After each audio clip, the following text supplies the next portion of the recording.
Владата останала глува на барањата и протестите на земјоделците поради лошата состојба во оризопроизводството, посебно околу откупот на количините од последната реколта.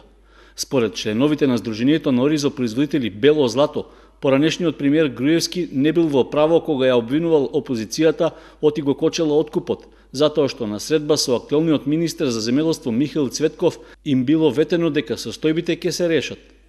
Внимателно не сослуша, министерот даде збор дека ќе побара итна воредна седница на влада и за да се направи интервентен откуп на оризовата арпа за државни резерви, за да се ублажи маката на оризопроизводителите. Од тогаш до денес ништо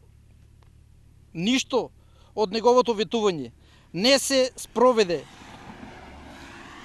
Ние како Сдружение на оризопроизводители побаравме лично од министерот да не си ги погази зборовите од октомври 2015 година во село Облешево, каде што на неговата пресконференција беше изјавено дека оризовата арпа од сезона 2015 година ќе се откупува по 25 денари, а белиот по 50. Земјоделците рекоа дека поранешниот премиер Груевски им ветил дека отворањето на нов преработувачки капацитет за ориз ќе помогне да се решат проблемите во оризопроизводството.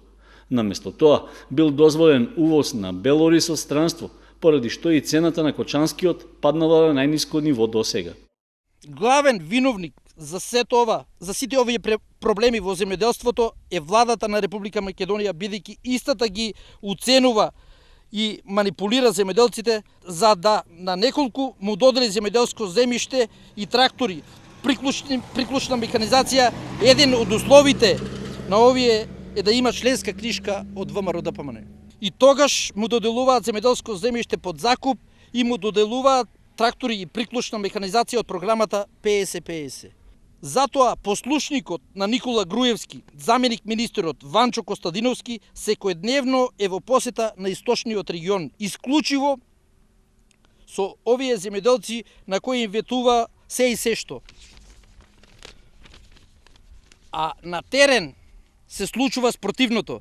Се посиромашни земјоделци кои се доведоа во ситуација да не можат да си ги сервисираат основните потреби. Членовите на Сдруженијето Бело злато сметаат дека контролирањето на земјоделците од страна на власта преку црковните одбори, местните заедници и други видови општествено организирање е евидентно, а тоа се користело за да се манипулираат граѓаните, посебно земјоделците.